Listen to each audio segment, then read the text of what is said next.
नमस्कार। शीतल की कहानियों में आपका स्वागत है।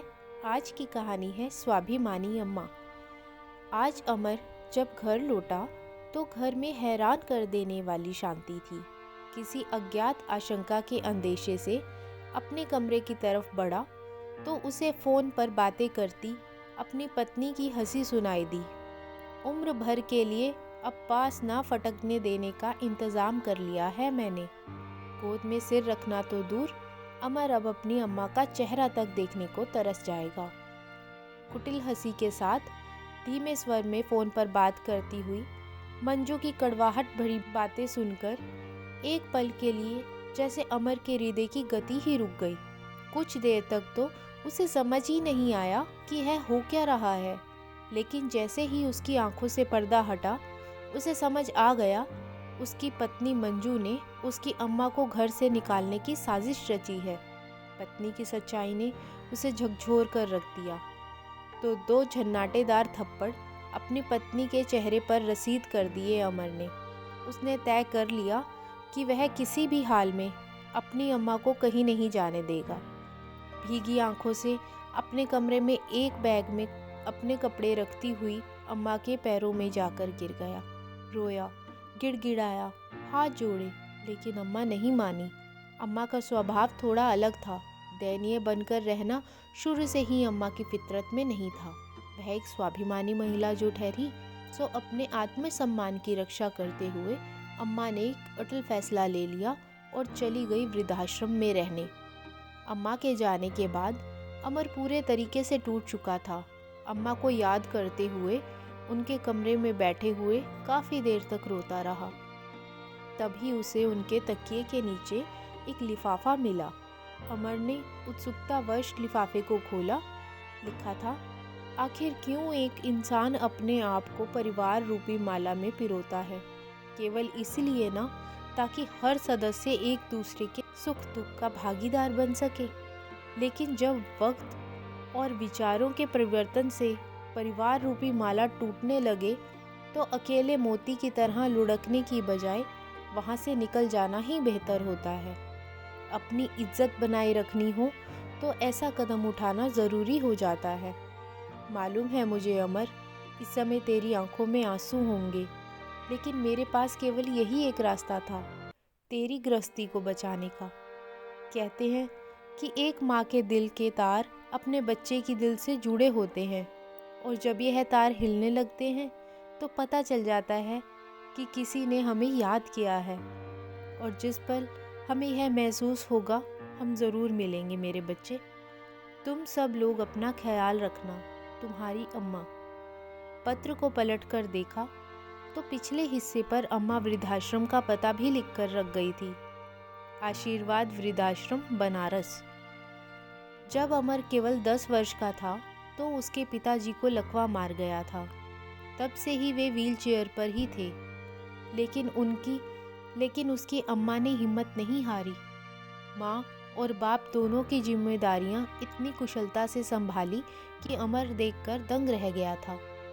अपने बच्चों की पढ़ाई, उनका स्वास्थ्य, उनकी खुशी और पति की हर छोटी बड़ी चीज़ का ध्यान रखना, माँ की दुनिया यहीं तक ही सिमट कर रह गई थी। अपना सुख दुख तो उसे नज़र ही नहीं आता था। जब अमर की नौकरी लगी तो माँ के चेहरे पर एक संतुष्टि भरी आभा, आंखों में खुशी की चमक दिखाई देने लगी, जैसे इसी दिन के लिए वह जी रही थी। मंजू एक बेहद गरीब परिवार की थी, जिसकी अमर के साथ 5 साल पहले शादी हुई थी। लाखों रुपए के दहेज के प्रस्ताव को लेकर कई संपन्न परिवारों से अमर के लिए रिश्ते आए थे, लेकिन अम्मा तो केवल यही बात दोहराती थी कि गरीब घर की लड़की होगी तो रिश्तों को अहमियत देगी, घर का वातावरण सुखमय बनेगा, अच्छी पत्नी और सुघड़ बहू साबित होगी। अम्मा ने तो मंजू को प्यार और अपनापन ही दिया। अपनी बहू में उनकी आत्मा बसती थी। उसे सजते संवरते देख अम्मा मुग्ध भाव से हिलोरे लेती थी। जब भी कोई मंजू की कमियां गिनवाता था तो एक बात न सुनती थी और झट से मोर्चा संभाल लेती थी। कहती थी, मेरी दीपा जो कि अम्मा जी की बेटी है को क्या आता था, पर आज देखो धीरे धीरे जिम्मेवारियों के बोझ तले सब कुछ सीख लिया उसने। शादी के 1 वर्ष बीतने के बाद अमर एक बेटे का पिता भी बन गया। अम्मा का चेहरा दोगुनी खुशी से चमक उठा था। प्यार से गोपाल कहकर पुकारती थी अम्मा उसे। 40 दिन तक अम्मा ने अपनी बहू को बिस्तर से उठने नहीं दिया था। अम्मा ने अपनी बेटी दीपा को भी बुलावा भेजा। ननंद भौजाई गप्पे मारती थी और अम्मा चौका संभालती। अपनी भाभी की ऐसी ऐश देखकर पापा ने कहा, अम्मा अब तो महीना हो गया, मेरी सास ने तो 11 दिन में ही मुझे खड़ा कर दिया था। तो अम्मा झट से बोली, तेरे ससुराल में होता होगा ऐसा, अगर मैं थोड़ा काम कर लूँगी तो मेरा शरीर घिस नहीं जाएगा। और फिर संयुक्त परिवार तो इसी का नाम है कि ज़रूरत पड़ने पर एक दूसरे के काम आए, और अगर काम ना आए तो परिवार कैसा। अम्मा तो अम्मा, बाबूजी को भी अपनी बहू पर बहुत नाज हुआ करता था। अपने सामने दिल खोल के तारीफ किया करते थे अपनी बहू की। लेकिन बाबूजी की मृत्यु के बाद काफ़ी कुछ बदल गया। उनकी मृत्यु से लेकर 13वीं तक अम्मा टूट कर थक चुकी थी। हालांकि उनका बेटा उनका बेहद ध्यान रखता था, लेकिन आने जाने वाले रिश्तेदार उन्हें बहू से संभल कर रहने की चेतावनी जरूर दे जाते थे कि पति के जाने के बाद पत्नी का सब कुछ छिन जाता है। अपने बेटा बहू भी अपने नहीं रहते। पर अम्मा तो अम्मा ठहरी। उनकी बातें सुनकर अम्मा कहती, जितने मुंह उतनी बातें। लेकिन मैं ऐसी नकारात्मक सोच से अपने परिवार का वातावरण नहीं खराब करने दूंगी। लोगों की आवाजाही बंद हुई तो अम्मा पुरानी दिनचर्या पर लौट आई। अपने पोते गोपाल के साथ उसी तरह हंसती खेलती, घर का कामकाज भी करती, लेकिन रात के 9 बजते ही अपने कमरे का दरवाज़ा बंद करके सो जाती। अमर अच्छी तरह समझता था कि 12 बजे तक जागने वाली अम्मा कभी 9 बजे नहीं सो सकती। एक रात जब अमर ने अम्मा के कमरे की बत्ती जलती देखी तो अमर उनके कमरे में चला गया। बाबूजी की लिखे डायरी पढ़ते पढ़ते अम्मा रोती जा रही थी। अमर को देखते ही ठिठक कर बैठ गई और साड़ी के पल्लू से आंसू तुरंत पोंछ डाले। अरे अमर, तू क्या सोया नहीं अभी तक? अम्मा, आप नहीं सोई तो मैं कैसे सो जाऊं? इस तरह तो आप बीमार हो जाएंगी, अमर ने चिंतित स्वर में कहा और माँ की गोद में सिर रख कर लेट गया। अच्छा है ना, तेरे बाबूजी के पास चली जाऊंगी। पता है अमर, बेशक तेरे बाबूजी व्हीलचेयर पर बैठे रहते थे, चलने फिरने से लाचार थे, लेकिन उनका साथ ही बहुत बड़ा सहारा था मेरे लिए। एक ठंडी छाँव का एहसास होता था मुझे। लेकिन अब उनके जाने के बाद मेरे जीने का मकसद ही क्या रह गया है? सब कुछ तो दे दिया तेरे बाबूजी ने मुझे, इतना मान सम्मान, इज्जत भरी जिंदगी। अब तो कोई शिकायत नहीं है मुझे। तुम भी अपनी गृहस्थी में रम गए हो, पोते का मुंह देख लिया। अब तो एक एक दिन तेरे बाबूजी के बिना भारी सा लगता है। भगवान जितनी जल्दी उठा ले उतना ही अच्छा। ऐसा मत कहो अम्मा, कभी सोचा है मैं कैसे रह पाऊँगा आपके बिना? कहते हुए अमर की आंखों में आंसू आ गए, लेकिन उन आंसुओं को टपकने से पहले ही अम्मा ने अपने आंचल में उन्हें समेट लिया था। अम्मा को अकेलापन ना महसूस हो, इसलिए अमर ने अपने बेटे गोपाल को भी अम्मा के पास ही सोने को कहा। अब अम्मा भी अपना दिल बहलाने के लिए गोपाल को स्कूल बस तक छोड़ आती थी और उसे ले कर भी आती थी। अमर सभी काम अम्मा से पूछकर ही करता था। 1-2 दिन छोड़कर दीपा भी अम्मा के पास मिलने आ जाया करती थी, तो अम्मा का दिल बहल जाता था। इस तरह घर का माहौल बदलने लगा था। लेकिन मंजू अपनी सास को इतना महत्व मिलता देखकर बर्दाश्त नहीं कर पा रही थी।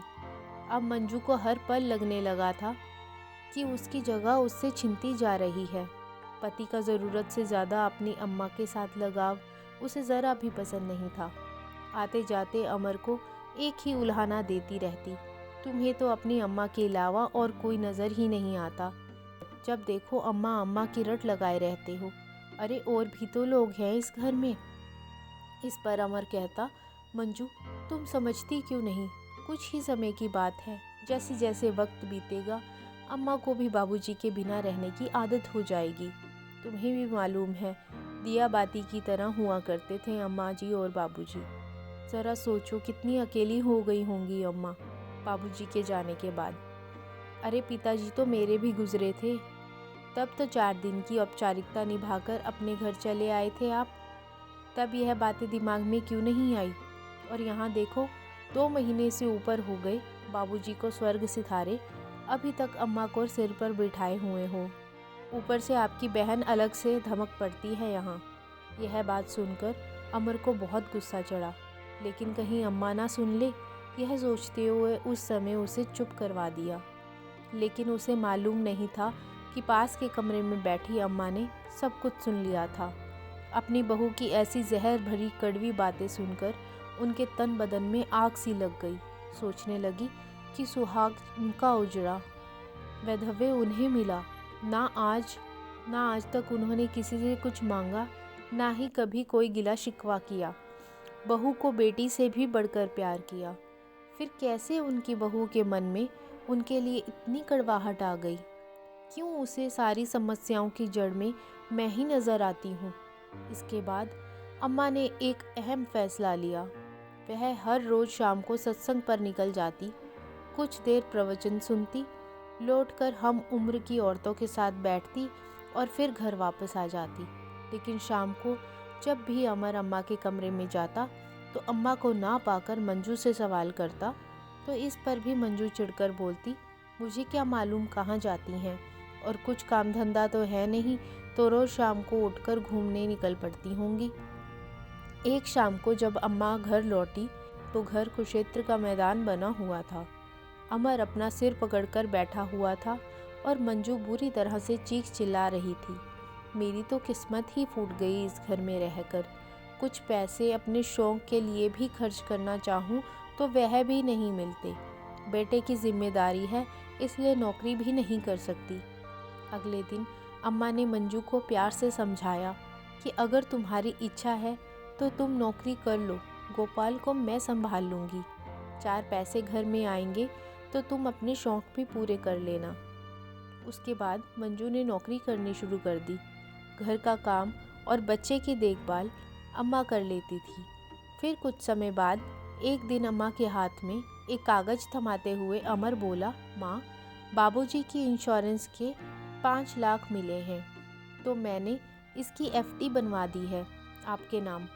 इसे अपने पास संभाल कर रखो।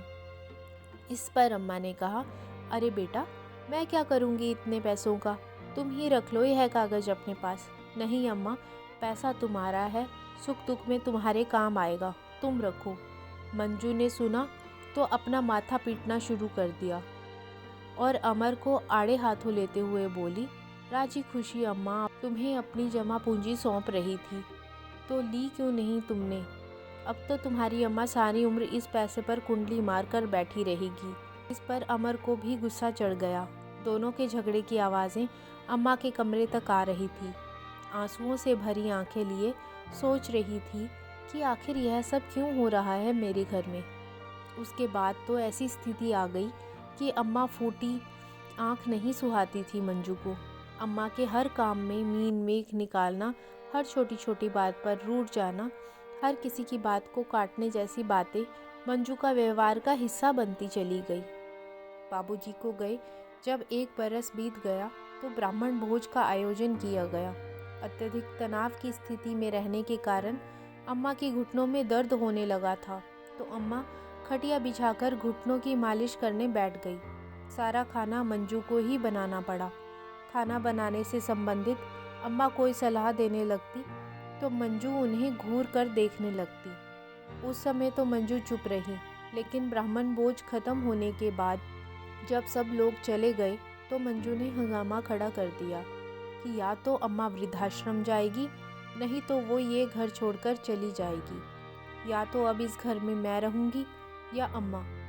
अम्मा सोचने लगी कि जब परिवार के लोग पुराने सामान को कूड़ा समझकर फेंकने पर उतारू ही हो जाएं, तो भलाई इसी में है कि उस सामान को किसी सुरक्षित स्थान पर पहुंचा दिया जाए। शायद वह सामान किसी और के ही काम आ जाए। सोचते हुए अम्मा ने अपनी ज़िंदगी का सबसे बड़ा फैसला लिया था।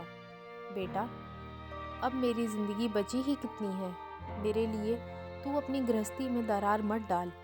अमर के घर लौटने पर अम्मा ने गंभीर स्वर में बोला था। जैसे ही मंजू ने अमर को भावुक होते हुए देखा तो ये सोचकर कि कहीं पुत्र प्रेम की बेड़ियां अम्मा को रोक ना ले, मंजू तीखे स्वर में बोली, अम्मा, जाना तो सभी को है, आप कोई दुनिया से अलग नहीं हैं।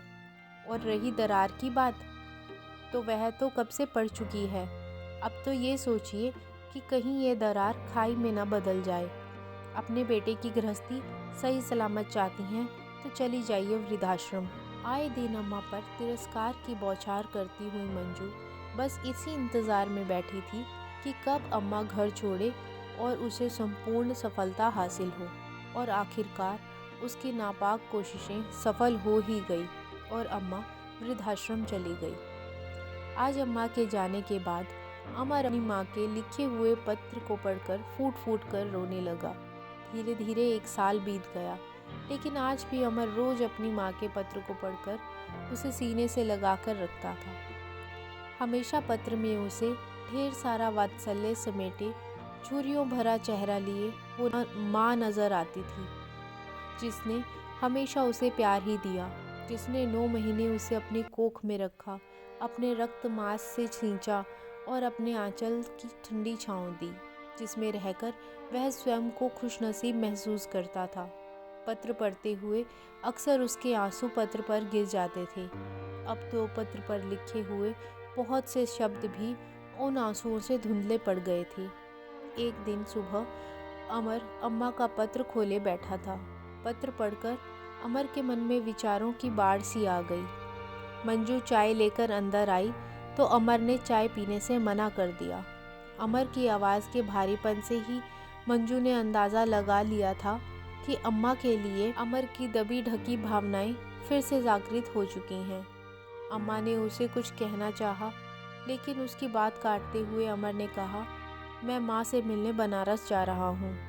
अम्मा के प्यार का खिंचाव इतना था कि मंजू आवाज़ लगाती रह गई, लेकिन अमर तेजी से घर से बाहर निकल गया। ट्रेन की सीट पर बैठे अमर के सामने फिर से वो दृश्य जीवंत हो उठा जब मंजू ने उसकी अम्मा को इतना अपमानित किया था कि वह अपना सामान बांधकर घर से जाने के लिए बाध्य हो गई थी। रह रहकर बीते समय की कड़वी यादें उसके दिल को चीरती जा रही थी। वृद्धाश्रम वहाँ से 1 घंटे की दूरी पर था। रास्ते में एक स्टेशन पर उतरकर उसका मन हुआ कि एक कप चाय पी ले। वृद्धाश्रम में पता नहीं चाय मिलेगी भी या नहीं, तो तुरंत उसे ख्याल आया कि माँ तो बार बार चाय पीती थी जब वह पढ़ता था, तो कैसे रात रात भर उसके साथ जागती रहती थी और हर घंटे बाद उसके लिए एक कड़क चाय बनाकर ले आती थी और उसके साथ बैठकर पीती थी। लेकिन जब तक वह सोता नहीं था, अम्मा की आंखों में भी नींद नहीं आती थी। विचारों में डूबता उतरता अमर वृद्धाश्रम के लिए विशालकाय गेट के सामने आ खड़ा हुआ। वृद्धाश्रम को देखते ही ना जाने उसे क्यों ऐसा लग रहा था कि उसकी अम्मा यहाँ पूर्ण रूप से सुरक्षित है। अंदर जाकर देखा तो अम्मा अपने कमरे में बैठी एक बच्चे के साथ लाड प्यार कर रही थी। अम्मा को देखते ही उसकी आंखें भर आई और प्यार भरे लहजे में बोली, अकेली ही आए हो? मेरी बहू मंजू कहाँ है? गोपाल कहाँ है? बोलते हुए अम्मा एकाएक अपनी आंसू भरी आंखें छिपाते हुए इधर उधर देखने लगी। अमर ने अम्मा का हाथ अपने हाथों में लिया। फिर अम्मा बोली, तू बहू को काम पर जाने से रोकता तो नहीं है ना? जानता है, जब बच्चे अपने पैरों पर खड़े हो जाते हैं तो औरत को एक खालीपन का एहसास होने लगता है, अपनी ज़िंदगी निरर्थक लगने लगती है। कहते कहते अम्मा रुआंसी हो गई और अपने भीतर के दर्द को छुपाने के लिए एक हल्की सी मुस्कान अम्मा के चेहरे पर आ गई और फिर बेटे का ध्यान उसके आंसुओं की तरफ ना जाए, यह कोशिश करते हुए अम्मा तुरंत बोली, अच्छा क्या खाएगा? मठरी, पेड़ा या लड्डू? अम्मा पीछे मुड़कर अलमारी में से डिब्बे निकालने लगी। अम्मा, तुम्हें यह सब कुछ कौन ला कर देता है? अमर ने उत्सुकतावश पूछा तो अम्मा बोली, और कौन लाएगा? चौकीदार को 20-50 रुपए देकर मंगा लेती हूँ। यहाँ वृद्धाश्रम के पीछे ही अनाथाश्रम बना हुआ है, गोपाल जैसे कई बच्चे मिलने के लिए आते रहते हैं और कुछ भी मांगने लगते हैं। सच बताऊं, अब तो उनके साथ इतना लगाव हो गया है कि हर बच्चे में मुझे मेरा गोपाल ही नज़र आता है। उन्हें खिलाती हूँ तो ऐसे लगता है जैसे मैं गोपाल को खिला रही हूँ। कहते कहते अम्मा ने लड्डू उसकी तरफ बढ़ाए। अम्मा की बातें सुनकर अमर की आंखों से आंसू टपकने लगे। सोचने लगा, उसने माँ को यहाँ आने ही क्यों दिया? क्यों उस समय वह अपनी पत्नी के कुकृत्यों पर लगाम न लगा पाया? सैकड़ों बार स्वयं से पूछा गया यह सवाल आज भी उसकी अंतरात्मा को कोई संतोषजनक उत्तर नहीं दे पाया। माँ को आश्रम भेजने में मंजू की तत्परता और बेटे का घर बना रहे इसके लिए माँ का त्याग, दोनों के आगे वह कुछ न कर सका। माँ, तुम मेरे खाने पीने की चिंता मत करो। आज तो हम माँ बेटा केवल बातें ही करेंगे, लाड जताते हुए अमर बोला और अपनी माँ की गोद में सर रख दिया। उसके बार बार मना करने के बावजूद अम्मा उसके सिर में तेल लगाने बैठ गई। पूछने लगी, मंजू कैसी है? मेरा बाल गोपाल कैसा है? सवाल करते करते ही अम्मा के स्वर का गीलापन साफ साफ पकड़ में आ रहा था। अमर फिर से खुद को कटघरे में खड़ा पा रहा था, परंतु दूसरी तरफ से ममतामयी स्पर्श उसे और सुकून दिए जा रहा था। उसका मन हो रहा था कि माँ की गोद में ही सिर छुपाकर फूट फूट कर रो पड़े। मंजू तो पराई थी, पर वह तो अम्मा का ही बेटा था। अपनी गृहस्थी बचाने के लिए उसने इतनी बड़ी कीमत कैसे चुका दी? क्या उसकी गृहस्थी इतनी कीमती थी कि उसकी बूढ़ी माँ का वात्सल्य भी उसके आगे छोटा पड़ गया? माँ की गोद में सिर रखकर उसे इतनी शांति मिली कि उसे समय का पता ही ना चला। थोड़ी देर बाद घड़ी देखी तो वह उठ खड़ा हुआ। भारी मन से बोला, अच्छा माँ, मैं चलता हूँ। अमर की यह आवाज़ सुनते ही अम्मा के कानों में एक हूंक सी उठ गई, लेकिन वह अमर के सामने कमज़ोर नहीं पड़ना चाहती थी, इसलिए एक प्यारी सी मुस्कान के साथ उसे विदा किया। आश्रम के पास ही गंगा का घाट था। अपने आप को असहाय पाकर अमर अंदर ही अंदर तनाव महसूस कर रहा था, सो कुछ देर शांति पाने के इरादे से गंगा किनारे बैठ गया। मन ही मन एक ही बात सोचता जा रहा था, काश वह कुछ कर पाता। इतना बड़ा ब्रह्मांड, आकाश, तारे, नक्षत्र, सूर्य, चंद्रमा सब अपनी धुरी पर अपना दायित्व निभाते हैं। कमाल का समायोजन है, फिर हम मानव ही इतने असंतुलित क्यों हैं? सोचते हुए अमर के मन में अजीब सी बेचैनी पलने लगी। कई बार सोचा कि वह कुछ बोलता क्यों नहीं, अपनी आत्मा पर बोझ लेकर जिंदा क्यों है? क्या माँ के प्यार का यही सिला दे रहा है वो?